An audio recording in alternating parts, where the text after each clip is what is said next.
Thank you, Your Honor. I'm going to read my sister wrote a letter. She couldn't be here. I'm going to read her letter, and I'll... That's for Dawnielle? Yeah, for Dawnielle. Thank you.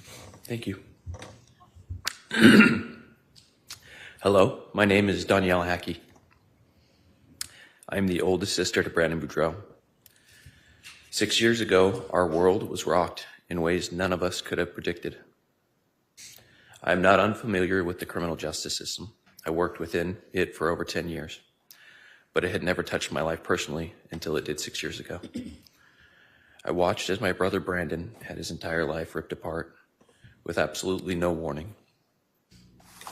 I watched him try to pick up the pieces of a life and family he had built and to try to bandage the broken hearts of his children with oh so many questions, while also navigating his own personal sorrow and heartbreak.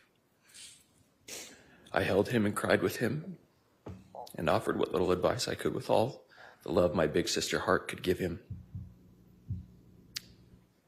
Then just a few months later, while I was 7 months pregnant with my third child and returning home from a doctor visit, I had my husband sit me down on the couch and ever so gently let me know that my brother had just been shot at. You see, my dad hadn't called me. He called my husband to tell him so that he could carefully and gently tell me what had happened. My world, as I knew it, was shattered.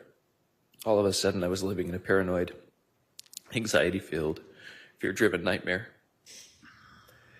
As details emerged and my brother gained more information and knowledge, he reached out to see if he could bring his children to hide at our home for a while. There was no hesitation. We took them all in, but those few weeks were filled with terror. We stayed indoors with the blinds shut and the door securely locked. We did our best to entertain 6 children, ours and his, and keep them happy and as unaware of the situation as possible, while also monitoring our streets for any signs of those responsible for this. I no longer felt safe in my home.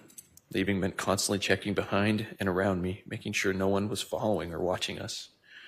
We were on alert 24/7. Our entire family helped shuffle my incredible brother and his kids around, doing our best to ensure that they felt safe and were being loved and taken care of. This went on for months.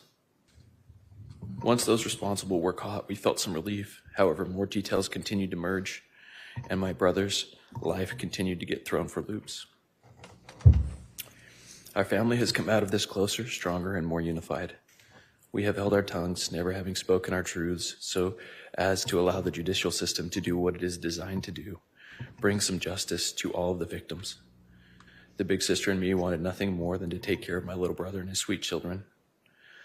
I wanted nothing more than to fix everything and make it right. I obviously couldn't do that.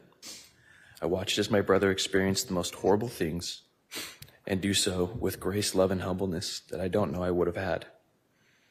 I am grateful for the example he has been to me. I pray that our family can continue to heal and move on and hold strong to each other as we try to close this chapter.